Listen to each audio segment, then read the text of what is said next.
The Devel 16, the new look of the two cars that we can take a walk around right now and explain how this works and how this has a 12.3 litre V16 quad turbocharged 5,000 horsepower engine in the back.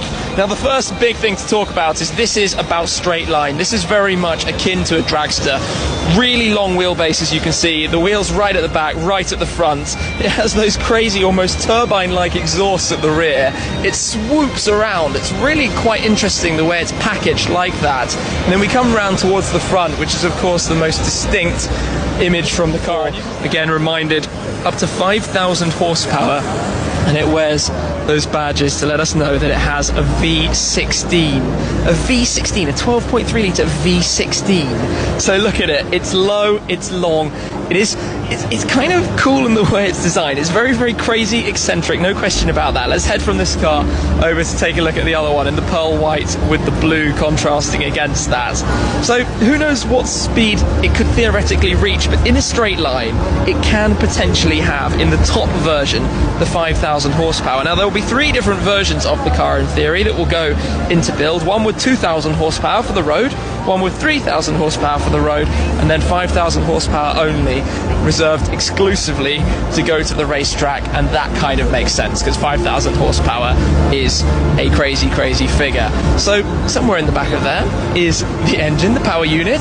There is an active aerodynamic wing that will raise up out of the back, although quite small, I think, given the overall scale and size of the actual car. The way it wraps around is really quite fascinating and crazy in the design, but massively moved on from the first prototype. You can see all sorts of intakes and ducts for cooling.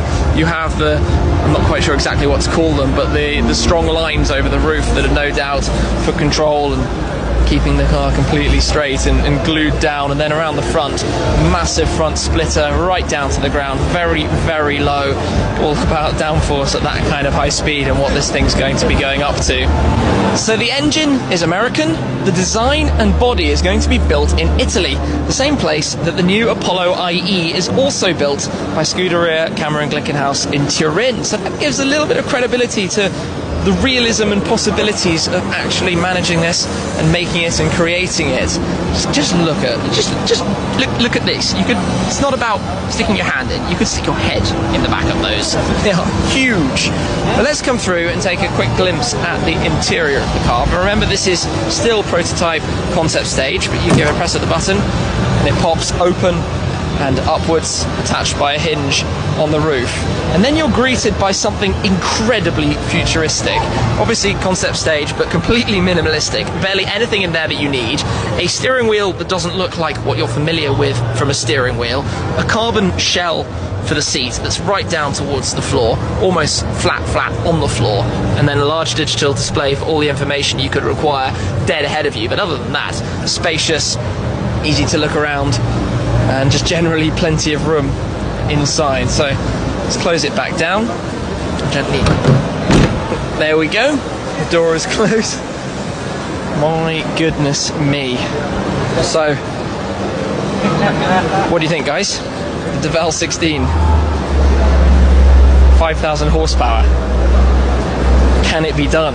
What's it going to be like when that really is built?